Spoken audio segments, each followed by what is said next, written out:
Десятки людей со всей республики собрались во дворе детской республиканской клинической больницы, чтобы попасть на прием к известному хирургу Хасану Баиеву. Совместно с ингушскими докторами он осматривает маленьких пациентов и практически сразу же определяет степень недуга. Мне надо было видеть снимки.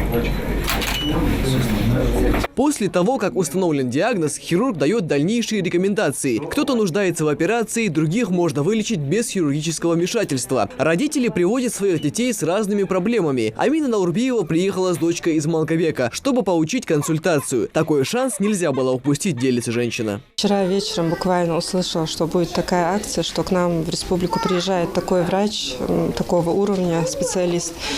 И вот мы приехали, записались и прошли. Очень понравилось. Специалист очень хороший. Объяснил нам, что к чему, и дальше будем уже лечиться. Хасан Баиев – один из самых востребованных челюстно-лицевых хирургов в мире. Международная деятельность Хасана Баиева была оценена в 2005-м. Тогда он, единственный на сегодняшний день из россиян, был удостоен международной премии «Врач мира». Он стал человеком года в США, Великобритании и Японии. В 2017 году хирург был выдвинут на соискание Нобелевской премии мира.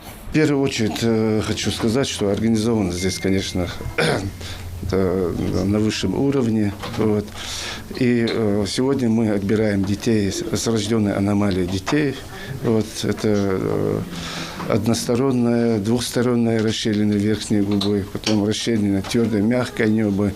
Ну, сюда обращаются не только с врожденной аномалией детей, да? Родители приходят с разными, привозят сюда детей на консультации с разными болезнями, поэтому даем какие-то рекомендации, даем. Сегодняшняя акция проводится абсолютно бесплатно и приурочена к прошедшему Международному дню защиты детей. Узнав о приезде опытного специалиста, на прием записались около 100 пациентов со всего региона. Хасан Баиев приехал в нашу республику впервые в рамках соглашения о сотрудничестве с федеральными клиниками. Надеюсь, что это не первая наша встреча с ним и не первый его прием у нас здесь в республике.